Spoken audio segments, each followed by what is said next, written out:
नमस्कार दोस्तों, मैं महेंद्र कुमार राकोदिया आपका हार्दिक स्वागत करता हूं। प्रकाश ITI ऑनलाइन प्लेटफॉर्म पर आप सभी का हार्दिक स्वागत। आज अपन लेके आए हैं बेसिक इलेक्ट्रिसिटी। ये 3 क्लास चल रही है, यानी कि इससे पिछली 2 क्लास हो चुकी है। आज तीसरी क्लास ले रहा हूँ मैं। बेसिक इलेक्ट्रिसिटी में 2 क्लासों के अंदर मैंने बताया गया था कि पहली क्लास के अंदर विद्युत धारा होती क्या है, विद्युत धारा कैसे प्रभाव होती है, कैसे नहीं होती है, इस विद्युत धारा की चाल कितनी होती है, वह पिछले वीडियो में बताया गया था। और सेकंड वीडियो के अंदर जैसे एमीटर का संयोजन, वोल्टमीटर का संयोजन, वोल्टेज क्या होती है, विभवांतर क्या होता है, इनका डिटेल बताई गई थी। तो आज शुरू करते हैं अपन नया टॉपिक, प्रतिरोधक। प्रतिरोध होता क्या है? प्रतिरोध होता क्या है? एक रेजिस्टेंस होता है, ये जो धारा के मार्ग में बाधा उत्पन्न करता है। क्या करता है? धारा के मार्ग में बाधा उत्पन्न करता है। जैसे मान लो, सपोज करो, रोड पर दौड़ती हुई गाड़ी या सड़क पर दौड़ती हुई गाड़ी की स्पीड अचानक कम हो जाती है। किसके कारण कम होती है? स्पीड ब्रेकर के कारण। इसी वजह से ही धारा के मार्ग में रुकावट उत्पन्न करता है। वही क्या कहलाता है? प्रतिरोध। क्या कहलाता है? प्रतिरोध। जैसे सपोज करो, कोई रोड है, ये सड़क है आपकी। सड़क पर सभी ने देखा होगा, एक ऐसा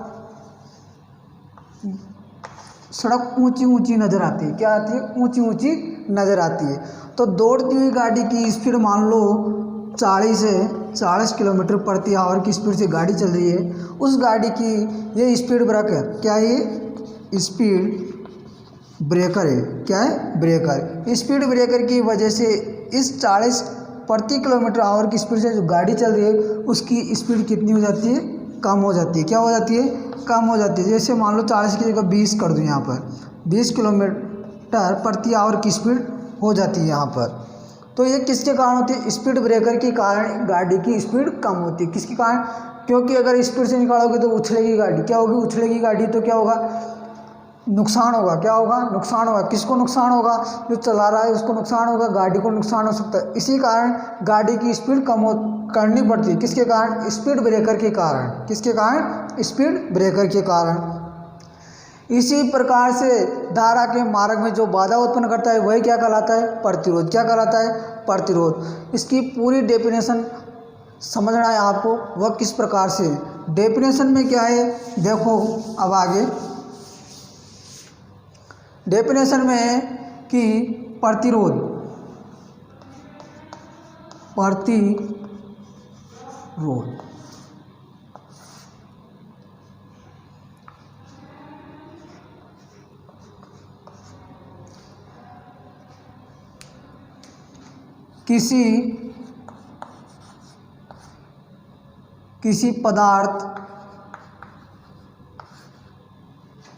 किसी पदार्थ व चालक का वह स्वाभाविक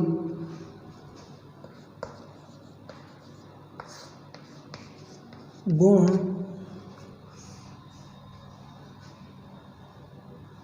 जो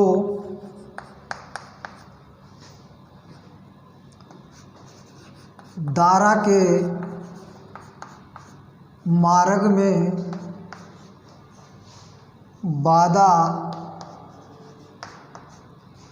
उत्पन्न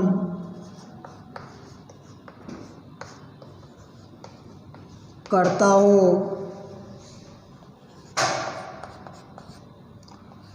प्रतिरोध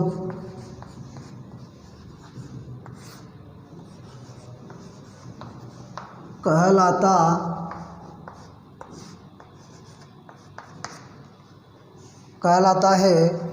यानी कि कोई भी चालक पदार्थ होगा या पदार्थ की प्रकृति होगी, वह धारा के मार्ग में क्या करता है? बाधा उत्पन्न करता है। वही क्या कहलाता है? प्रतिरोध। क्या कहलाता है? प्रतिरोध। प्रतिरोध को प्रदर्शित किया जाता है। प्रतिरोध को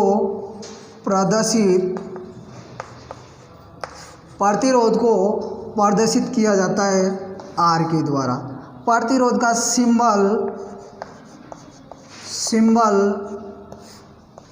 का सिंबल जिगजैग होता है और इसका मात्रक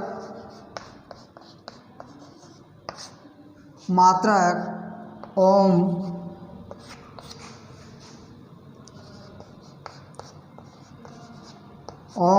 होता है। यानी प्रतिरोध जो धारा के मार्ग में बाधा उत्पन्न करता है वह क्या कहलाता है? प्रतिरोध। प्रतिरोध का मात्रक काफ़ी बार एग्जाम में पूछा गया है कि प्रतिरोध का मात्रक क्या होता है? प्रतिरोध का मात्रक होता है ओम। क्या होता है? ओम। और इसको प्रतिरोध को किसके द्वारा दर्शाया जाता है? आर के द्वारा। किसके द्वारा दर्शाया जाता है? आर के द्वारा। काफ़ी बार एग्जाम में पूछा गया है कि प्रतिरोध होता क्या है? प्रतिरोध होता क्या है? जो धारा के मार्ग, शॉर्ट डेफिनेशन है कि प्रतिरोध धारा के मार्ग में बाधा उत्पन्न करता है। बाधा कब उत्पन्न करेगा? जब उस चालक की प्रकृति पर निर्भर करेगा।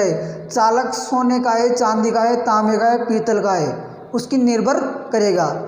तो इसी प्रकार जो प्रतिरोध धारा के मार्ग में बाधा उत्पन्न करता है वही क्या कहलाता है? प्रतिरोध। प्रतिरोध को किसके द्वारा प्रदर्शित किया जाता है? आर के द्वारा। किसके द्वारा प्रदर्शित किया जाता है? आर के द्वारा। और इसका मात्रक क्या होता है? ओम। क्या होता है? ओम। और प्रतिरोध की एक खासियत होती है कि आर समानुपाती 1/I। क्या होता है? 1/I।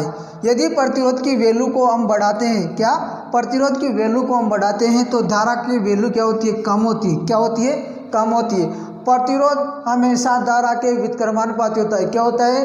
धारा के हमेशा व्युत्क्रमानुपाती होता है। और धारा भी प्रतिरोध के व्युत्क्रमानुपाती होती है। जैसे धारा की वैल्यू को बढ़ाया जाता है तो प्रतिरोध की वैल्यू कम हो जाती है। क्या हो जाती है? प्रतिरोध की वैल्यू कम हो जाती है। अगला नेक्स्ट देखते हैं हम मीटर। मीटर कितने बताए थे मैंने? 2 प्रकार के मीटर बताए थे आपको। कितने मीटर बताए थे अब तक? 2 प्रकार के मीटर। और आज अपन पढ़ेंगे तीसरा मीटर और ओम मीटर क्या होता है। यानी कि मीटर मैंने पढ़ाए थे आपको, एक तो अमीटर। क्या? अमीटर। एक पढ़ाया मैंने वोल्ट मीटर।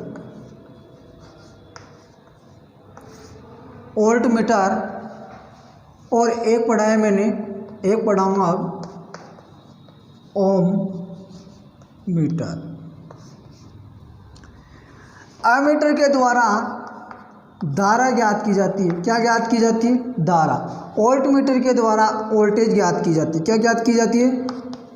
वोल्टेज। और ओम मीटर के द्वारा रेजिस्टेंस ज्ञात किया जाता है, यानी प्रतिरोध।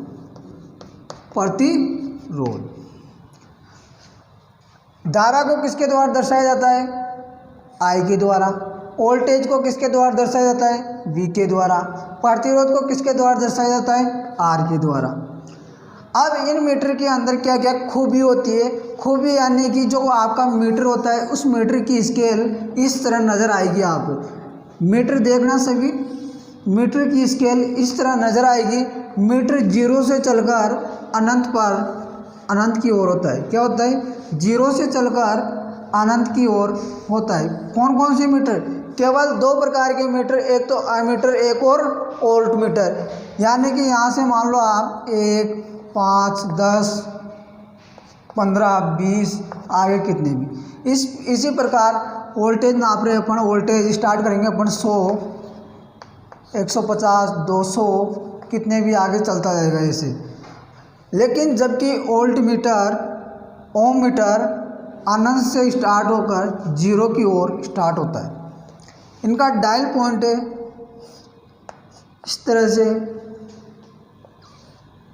आज क्लियर हो जाएगा आपको इनमें अंतर क्या होते हैं मुख्य। काफ़ी बार एग्जाम में भी पूछा जाता है कि तीनों मीटर दे दिया आपको, दे रखा है, चित्र में दिखा रखा हूँ मैं, इसमें क्या अंतर है।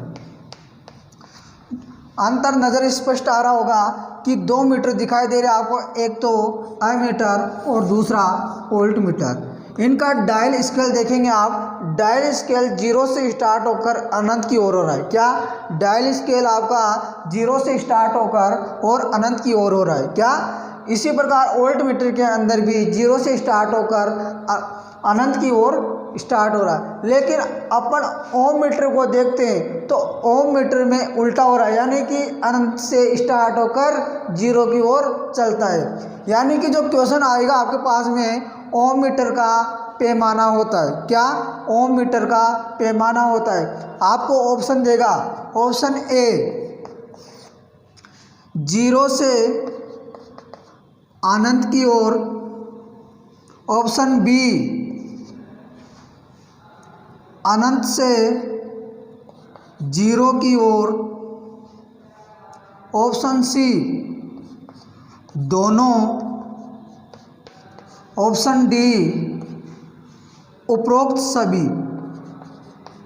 क्या? उपरोक्त सभी। आपका क्वेश्चन है यहाँ पर ओम मीटर का स्केल पैमाना होता है। क्या? ओम मीटर का स्केल पैमाना होता है। ऑप्शन ए के अंदर देगा वो है 0 से अनंत की ओर, ऑप्शन बी अनंत से 0 की ओर, ऑप्शन सी दोनों यानी कि ए और बी दोनों, ऑप्शन डी या सभी। तो इसके अंदर आपका आंसर होगा, आंसर क्या होगा? स्केल देखिए फटाफट, स्केल क्या नज़र आ रहा है कि मीटर के अंदर 0 से अनंत की ओर चलता है, जबकि वोल्ट मीटर में भी क्या होता है 0 से अनंत की ओर चलता है, और ओम मीटर के अंदर अनंत से 0 की ओर चलता है। तो क्वेश्चन था आपका कि ओम मीटर का स्केल पैमाना होता है अनंत से 0 की ओर। Answer B. क्या होगा? Answer B. अगला नेक्स्ट देखते हैं अपन धारा और प्रतिरोध में संबंध।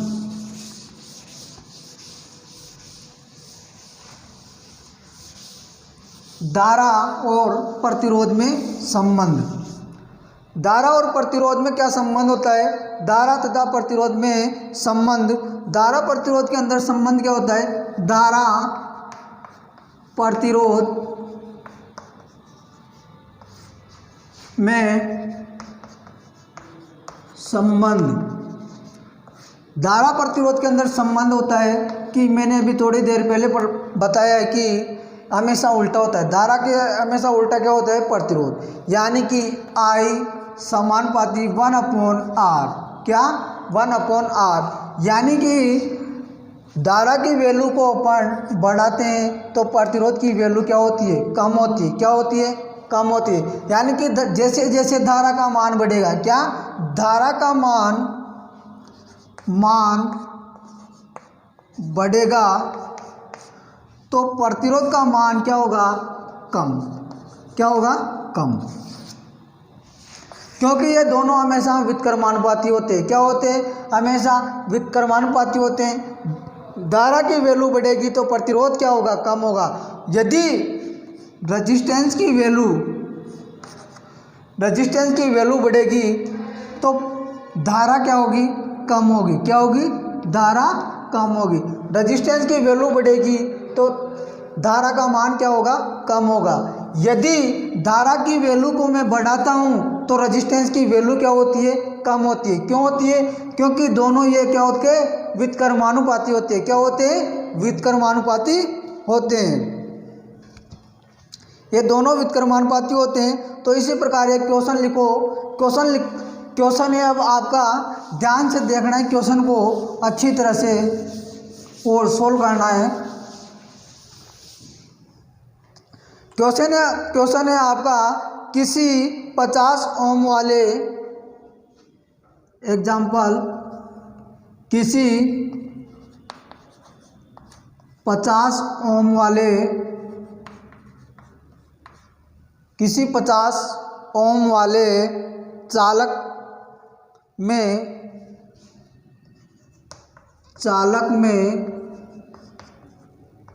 प्रवाहित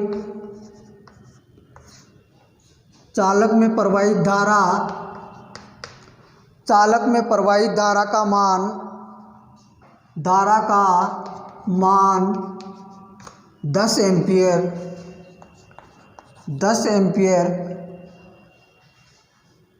चालक में प्रवाहित धारा का मान 10 एम्पीयर है यदि चालक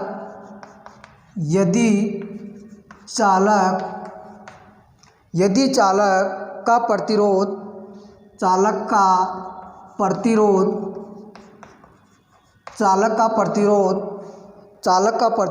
100 ओम कर दिया जाए। चालक का प्रतिरोध 100 ओम कर दिया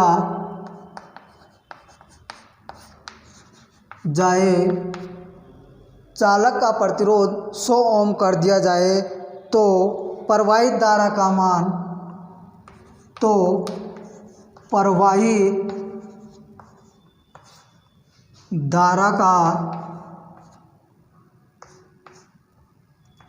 धारा का मान होगा।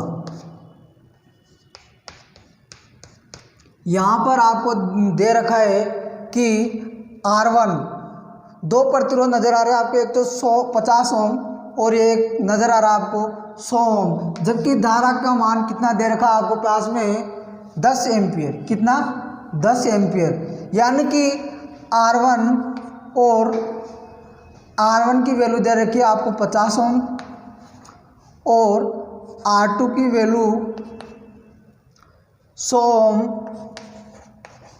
और I1 की वैल्यू आपको दे रखी है 10 एम्पियर।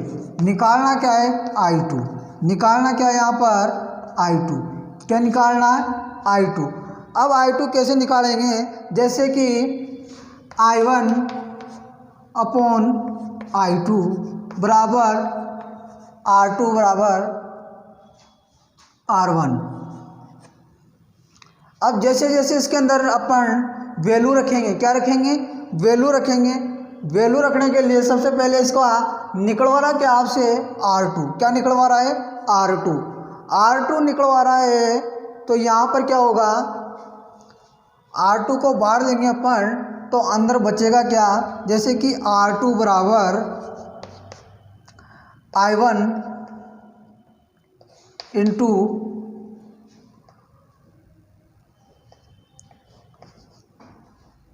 R1 बटा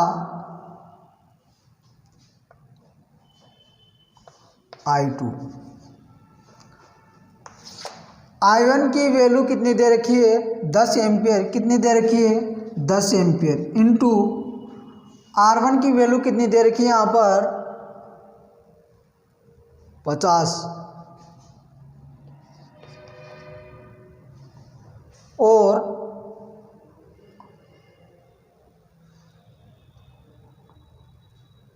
I2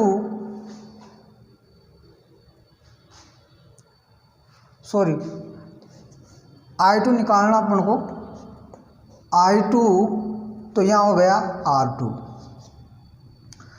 तो R2 की वैल्यू क्या दे रखी है अपने पास में? 100। कितनी दे रखी है? 100। तो इसको सॉल्व करेंगे 10 से 10 10 से 10 तो बच गया क्या है यहाँ पर? 5 क्या है यहाँ पर? एम्पियर। यानी कि I2 की वैल्यू कितनी हो गई? 5 एम्पियर। क्या हो गई? 5 एम्पियर। तो क्वेश्चन को एक बार वापस देखना है। क्वेश्चन क्या था आपके पास में कि किसी 50 ओम वाले चालक में प्रवाहित धारा का मान 10 एम्पियर है। क्या? 50 ओम वाले चालक में प्रवाहित धारा का मान क्या है? 50 है। किसी 50 ओम वाले चालक में प्रवाहित धारा का मान 10 एम्पियर है। कितना है? 10 एम्पियर। यदि चालक का प्रतिरोध 100 ओम कर दिया जाए, क्या? 100 ओम कर दिया जाए तो प्रवाहित धारा का मान होगा। क्या होगा? प्रवाहित धारा का मान होगा। अभी आपने थोड़ी देर पहले पढ़ाया था मैं कि धारा और प्रतिरोध में संबंध। धारा और प्रतिरोध में संबंध जैसे देखो मैंने बताया था आपको I समानुपाती 1/R। यदि धारा की वैल्यू बढ़ती है तो प्रतिरोध क्या होता है? कम होता है। क्या होता है? कम होता है। इसी प्रकार जैसे R की वैल्यू में बढ़ाऊंगा R समानुपाती 1/I। अगर आर की वैल्यू में बढ़ाता हूँ तो धारा की वैल्यू क्या हो गई, कम। यानी कि आर यहाँ पर R2 का मान कितना किया मैंने, 100 ओम। क्या किया, 100 ओम। पूछ क्या रहा आपसे, 100 ओम प्रतिरोध 100 ओम कर दिया जाए तो प्रवाहित धारा का मान होगा, क्या होगा, प्रवाहित धारा का मान होगा।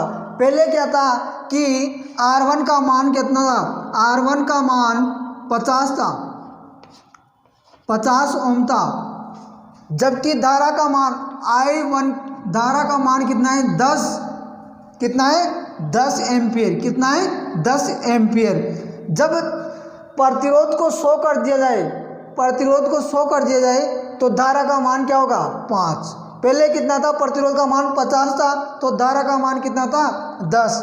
अब क्या हो गया, यदि प्रतिरोध को मैं 100 कर दूं तो क्या होगा, धारा का मान क्या होगा, कम होगा। क्या होगा, कम होगा।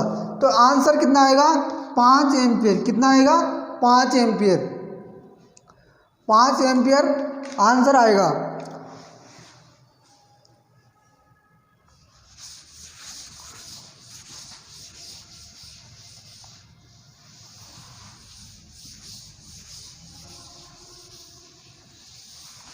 अब आएंगे परिपथ। क्या, परिपथ होते कितने प्रकार के, कितने प्रकार के परिपथ नहीं होते। परिपथ देखेंगे, परिपथ हमेशा 4 प्रकार के होते हैं। कितने प्रकार के होते हैं, 4 प्रकार के। सबसे पहले खुला, उसके बाद में बंद, अर्धबंद और शॉर्ट सर्किट। तो अपन देखते हैं परिपथ कितने प्रकार के होते हैं। परिपथ कितने प्रकार के होते हैं, 4 प्रकार के। कितने प्रकार के होते हैं, 4 प्रकार के। तो देख, नमस्कार दोस्तों, आप सभी का स्वागत है प्रकाश ITI ऑनलाइन प्लेटफॉर्म पर। मैं महेंद्र कुमार आकोदिया आपका हार्दिक स्वागत करता हूं। आज आपकी क्लास है अल्टरनेटर की तीसरी क्लास।